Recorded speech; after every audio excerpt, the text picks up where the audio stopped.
it's time to talk about the Marsha P. Johnson guy. Also known as Film Cooper, he has 1.5 million followers on TikTok, and I'm not sure if he has any other accounts. I've never seen one show up on my For You page. If I had, it would be blocked. So I'm going to start with a little bit of queer history here. This is Marsha P. Johnson.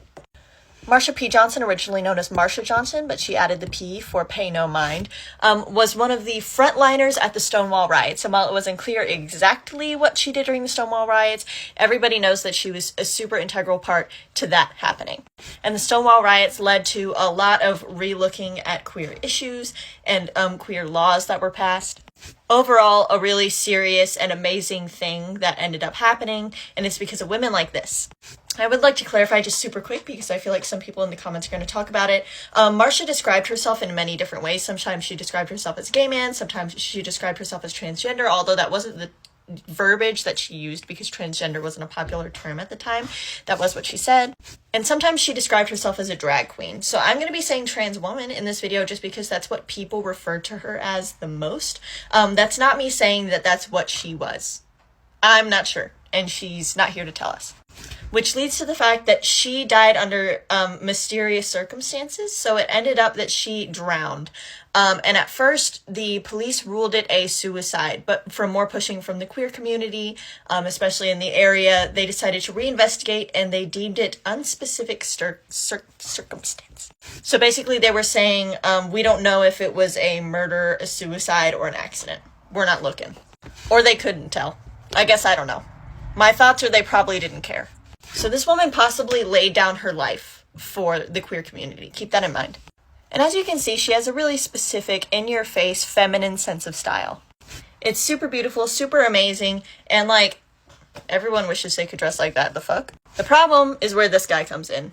Doesn't he kind of look like Ryan Ross in this photo? I hate saying that. So Film Cooper one day, I think, got a comment, and he responded to it like I'm doing here.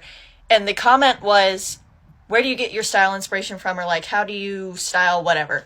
And he said that he got his style inspiration from Marsha P. Johnson. He also said in the video, and I'm not quoting directly because I really don't want to go back and watch it because every time I do die a little bit inside. And I'm already close to death inside, so I think that's not a great idea for me. He said, she may have pioneered the style, but I'm rocking it. She may have pioneered the style, but I'm rocking it. This man with his little manipulative necklace. The reason that this became such a quick controversy is not even technically about what he said, but more about who was saying it. Because one, just not true. If you look at his styling, even from the time, it was not reminiscent of Marsha P. Johnson. No one would have thought that if he hadn't said it. And two, it's pretty clear, and this is alleged, so don't sue me, Mr. Film Cooper. It's pretty clear that he was just saying this for brownie points in the queer community.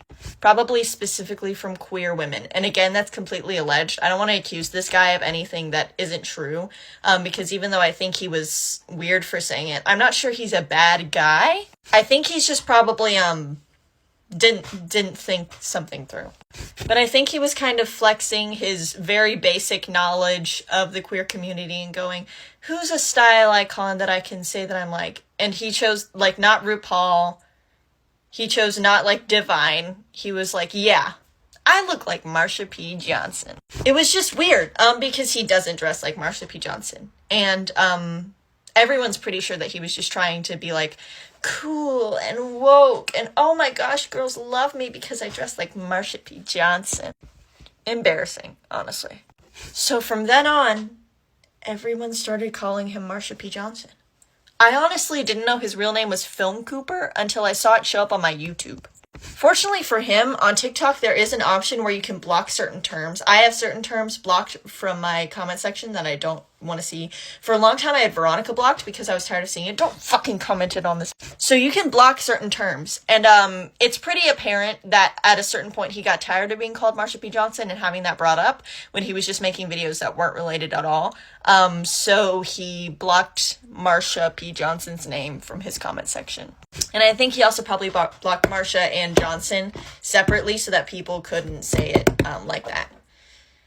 So yeah, pretty awkward. The thing is, though, is that now he's making YouTube videos talking about controversies with other people. And let me just start by saying, how are you going to talk about controversies with other people when you are who you are? Marsha, go back to your roots. You know who you are. You know what you did. I won't forget. The people won't forget. Come on. And second of all, I forgot what I was going to say. Oh yeah, second of all, on YouTube, you can't block specific comments. If you want comments, you leave all comments. So if I made a YouTube video, I wouldn't be able to stop people from calling me Veronica Sawyer. I could ask politely, but if they don't want to, then they don't have to. The only way I could stop people from commenting certain things is stop everyone from commenting everything.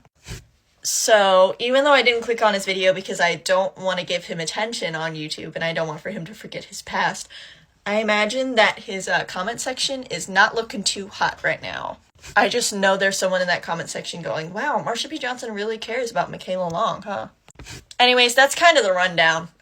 It's not super bad, but it's kind of like when your friend says a word wrong, like if they're like, I'm going to the bus, and then for the rest of their life you say, bus, you gonna go ride on the bus? Like, that's kind of the vibe. He's like my little brother that I make fun of for saying words wrong, except I hate him and I don't want anything to do with him and I block him on everything I see and I don't want to support him ever. Anyways, thanks!